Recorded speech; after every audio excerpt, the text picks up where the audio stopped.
ikiwa speed yako, kwa wale wanaotumia Crab Injector, ikiwa speed yako ya VPN ya Halotel iko slow, unaweza ukaja ukaseti hapa access point name. Nenda kwenye Halotel yako, kwenye access point name unaona hapa ninazo mbili. Kuna hii moja ambayo ukiangalia name imeandikwa Halotel, APN imeandikwa internet.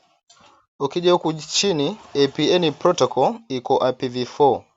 Sasa hii nyingine sasa iko tofauti. Hii ya pili ya juu. Umeona username ni Halotel, APN ya Halotel. Ukiteremka huku chini APN protocol iko IPv4 au IPv6.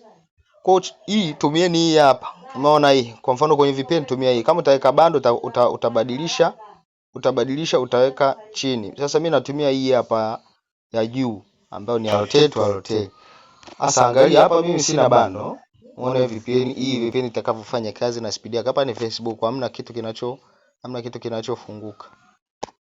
Sasa ngoja tu connect VPN yetu ya Server Injector. Unaona? Connect hapo.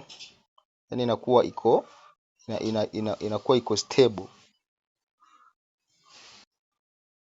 Yes, hapa VPN tayari iko connected, nadhani mmeona. Kwa speed yake inakuwa inajitahidi kuliko APN ama access point ikiwa vile. Unaona tukiingia Facebook inafungua haraka sana. Unaweza uka stream vizuri, unaweza ukatazama videos ya bila wasi. Ona huku ni Facebook. Una enjoy.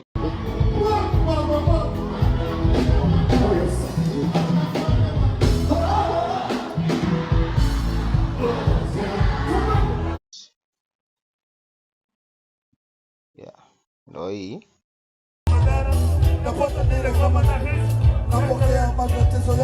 Kwa ndo hivyo yani unaongea fresh. Yes. Naona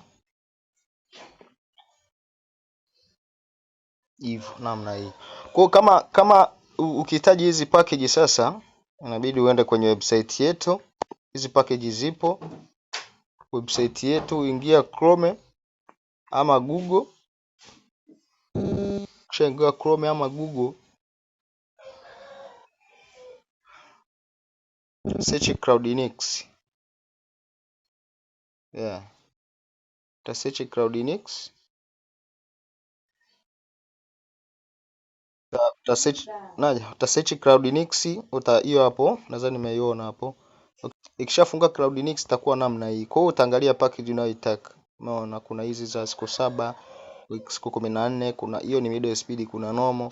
Kwa ukihitaji hapo, kwa mfano nataka hii F3 ya wiki 2, utabonyeza lipia, utaweka namba yako ya mtandao wote kati ya hii mitatu kasoro boda. Kama mfano ni Halotel unaweka 06399 hivi. Ukishabonyeza hapo utabonyeza hapa lipia, italeta sehemu ya password. Uweke password ya pin yako, utaweka pin, yani itakata automatic. Utakopi config, utaenda utaweka kwenye VPN yako kule. Then hapo utakuwa umemaliza. Utafanya zile settings za VPN, then uta connect. Usisahau subscribe kwenye channel yetu na comment. Kama utakuwa na changamoto yoyote utatuelezea hapo kwenye comment. Thanks.